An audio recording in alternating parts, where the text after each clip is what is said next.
generasi keempat dan parah, tampangnya bener-bener ganteng banget. Dan sekarang dia udah ketambahan banyak fitur yang nggak ada di Santa Fe sebelumnya, tapi ada beberapa juga fitur yang dihilangkan dari Santa Fe sebelumnya. Nah, buat detailnya, simak 10 hal yang perlu kalian tahu tentang Hyundai Santa Fe generasi keempat.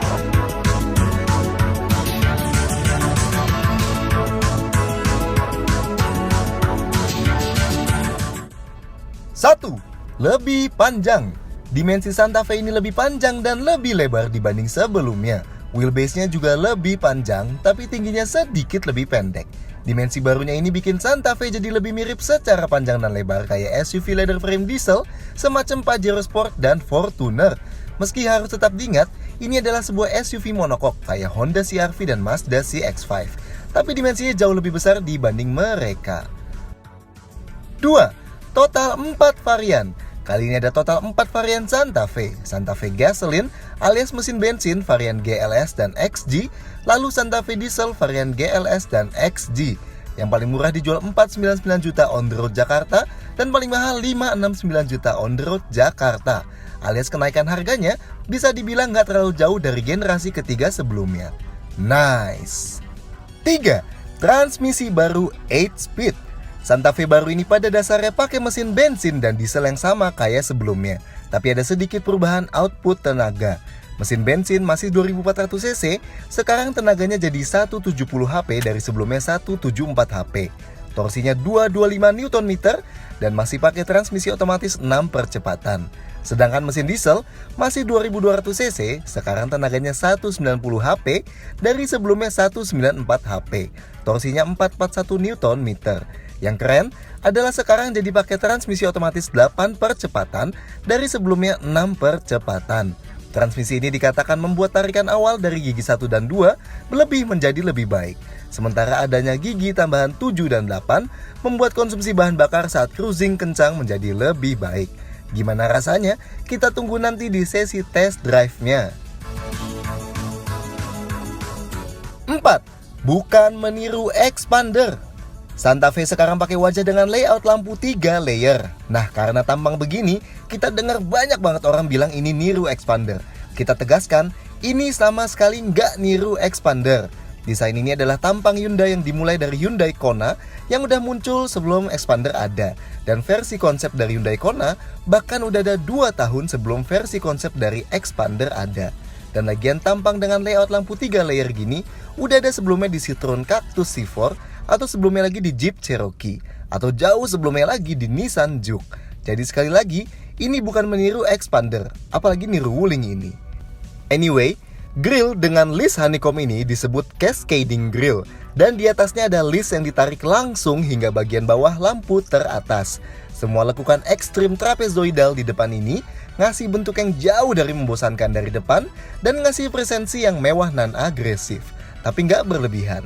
Lampu paling atas adalah DRL LED dan lampu kecil LED, bawahnya adalah proyektor LED dan bawahnya high beam LED, bawahnya lagi lampu sein halogen dan paling bawah fog lamp halogen. Sampingnya kelihatan lebih panjang dibanding Santa Fe sebelumnya berkat kaca pilar C yang jadi lebih besar, dan kita suka gimana garis bodinya full tersambung dari ujung lampu depan sampai lampu belakang. Semua ini ngasih kesan overall Santa Fe yang lebih membulat dibanding yang generasi ketiganya. Semua varian dapat roof rail silver, pilar B piano black, window lining chrome, dan bagian bawah satin chrome.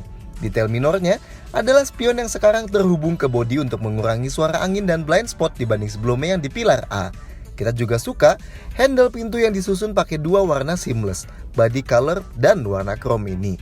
Varian GLS pakai velg 18 inci, sedangkan XG pakai 19 inci dual tone diamond cut yang kelihatan raksasa ini. Buat buka kap mesinnya juga tinggal klik ini aja. Dibanding sebelumnya, bagian belakang juga sekarang kelihatan lebih membulat. Jujur, kami lebih suka model sebelumnya yang kelihatan lebih tajam dan tegas, tapi bentuk ini emang ngasih presensi lebih lebar dan elegan dari belakang. Ada spoiler, wiper belakang, defogger, lampu yang disambungkan list chrome, dan bumper bawah kombinasi plastik hitam dan silver.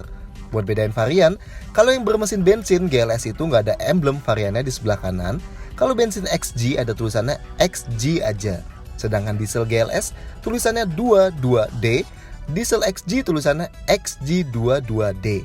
Nah, varian bensin semuanya pakai knalpot 1 gini dan varian diesel pakai knalpot 2 lubang begini. Lampu belakang ini super duper keren, LED kombinasi bar dan model matrix yang kelihatan titik-titik 3 dimensi gini. Lampu remnya LED dengan high mount stop lamp LED, lampu sein halogen di bawah dan lampu mundur halogen. 5. Fitur bertambah. Dibanding sebelumnya, Santa Fe sekarang ketambahan fitur.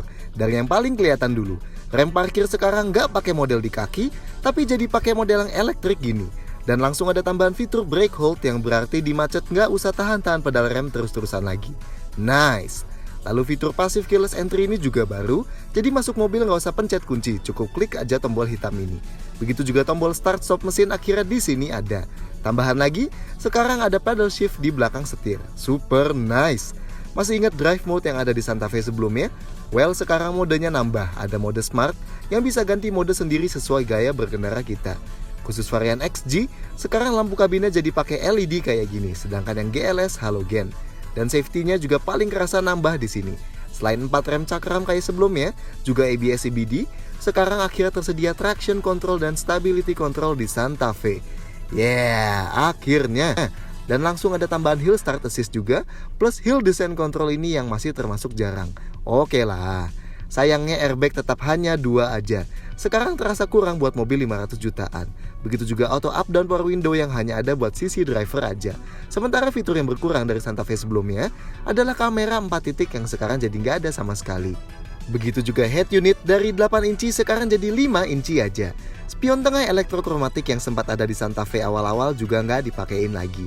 Di sisi lain, fitur unggulan Santa Fe yang ada dari sebelumnya tetap dipertahankan. Misalnya panoramic sunroof super duper besar yang kacanya sampai ke bagian belakang kepala penumpang tengah ini tetap ada buat varian XG. Nice! AC dual zone auto climate control dengan ionizer juga masih tersedia, cruise control ada, tombol pengatur audio di setir ada, 4 sensor parkir terintegrasi dengan indikator individual di MID ini masih ada. Ada 2 power outlet di depan, 1 USB port, dan di belakang ada 2 power outlet lagi. Detail head unitnya 5 inci tapi ini bukan layar sentuh. Yang bisa diputar ada radio, Bluetooth, USB, atau aux yang inputnya ada di bawah sini dan tersedia knob volume buat memudahkan pengoperasiannya. Ada 6 speaker dan kayak Santa Fe sebelumnya, kita yakin output audionya bakal memuaskan meski layar sekecil gini di mobil 500 jutaan memang kelihatan sangat tidak memuaskan. Well, mungkin nanti ada versi limited dengan layar yang besar. MID-nya pun masih pakai model yang monokrom, tapi kayak sebelumnya, ini bisa nampilin informasi yang sangat detail. Misalnya perpindahan gigi ditunjukin, nyala matinya lampu ditunjukin, kecepatan wiper ditunjukin, informasi standarnya juga lengkap kayak kecepatan rata-rata, konsumsi bahan bakar, speedometer digital sampai gaya berkendara kita semua ada. Terus bisa ganti settings lengkap juga, kayak kapan mau otomatis kunci dan buka kunci pintu. Kedipnya lampu sein mau berapa kali, mati nyalain welcome light, pedal light, interval service dan lain-lainnya. Yang keren juga, indikator pintu individualnya ditampilin pakai animasi gini. Nice. 6. Interior makin Eropa. 2 kata pas ngeliat interior Santa Fe ini, Eropa banget. Secara desain udah ngikutin bentuk layout dashboard kekinian dengan model layer bertingkat, head unit floating, dan desain dashboard yang bersambung langsung ke pintu dan ngitarin penumpangnya. Penggunaan warna pun enak dilihat, gabungin 2 jenis coklat dan banyak penggunaan bahan satin chrome di dalam sini. Semua varian juga udah pakai jok kulit. Sementara bagian atas ini pakai full bahan soft touch, bawahnya pakai bahan karbon-karbonan, bawahnya kulit dengan jahitan-jahitan dan baru bawahnya plastik. Pintunya juga gitu, atasnya soft touch, bawahnya plastik dan lapis kulit. Ada ala karbon-karbonan. Overall, kualitas dari interior ini tidak mengecewakan dan makin bawa Santa Fe ke ranah premiumnya Eropa. Detail lainnya, di depan sun visornya ada card holder di kiri dan kanan. Dua-duanya ada kaca yang bisa ditutup buka dan ada lampu halogen yang otomatis bisa mati pas ditutup. 7. Konfigurasi jok. Seperti biasa pintu ini kerasa solid banget pas dibuka dan karena dia SUV monokok, jadi napak ke dalam masih nggak terlalu tinggi. Posisi duduk paling rendahnya termasuk rendah buat sebuah SUV yang memprioritaskan keasikan dan kenyamanan berkendara. Udah ada sandaran buat kaki kiri driver, pengaturan jok driver elektrik 8 arah plus 2 arah lumbar, dan jok ini kerasa sangat suportif yang sangat memeluk. Tapi headrestnya sayangnya kali ini hanya bisa naik turun aja, nggak bisa maju mundur kayak Santa Fe sebelumnya. Untungnya posisinya udah ergonomis, jadi sandaran sambil nyetir masih enak. Seatbeltnya bisa naik turun, sedangkan jok penumpang pengaturannya manual. Sandaran tangan di pintu udah dilapis kulit dan yang di tengah juga sandaran tangannya udah berlapis kulit. Setirnya selain tilt, bisa teleskopik juga. Nice. Ke belakang. Yang enak dari Santa Fe ini adalah bagian bawah sini full ketutup sama pintunya. Jadi kalau mobilnya habis kotor-kotoran, pas kita turun kaki kita nggak bakal kena ikut kotor nempel ini. Posisi duduk di belakang sini lebih tinggi dibanding di depan. Jok ini bisa kita geser sampai mentok ke depan, sedangkan ini kalau mentok ke belakang. Ini kalau kita majuin setengah. Ruang kakinya masih aman.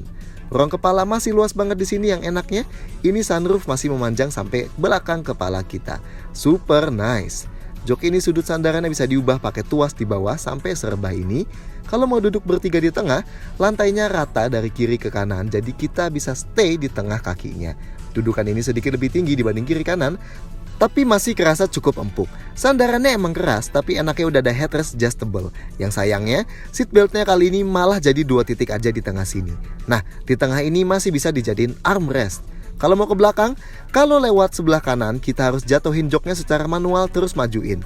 Tapi kalau dari sebelah kiri, keren nih, karena disediain tombol gini, yang kalau kita pencet aja, joknya bakal maju ke paling depan sendiri dan sandarannya bakal jatuh. Keren banget pas dioperasiin. Nih, kita ulangin lagi. Yeah.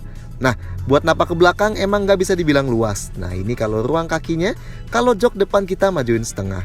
Tapi sudut pahanya naik banget gini, jadi bakal pegel buat orang dewasa perjalanan jauh.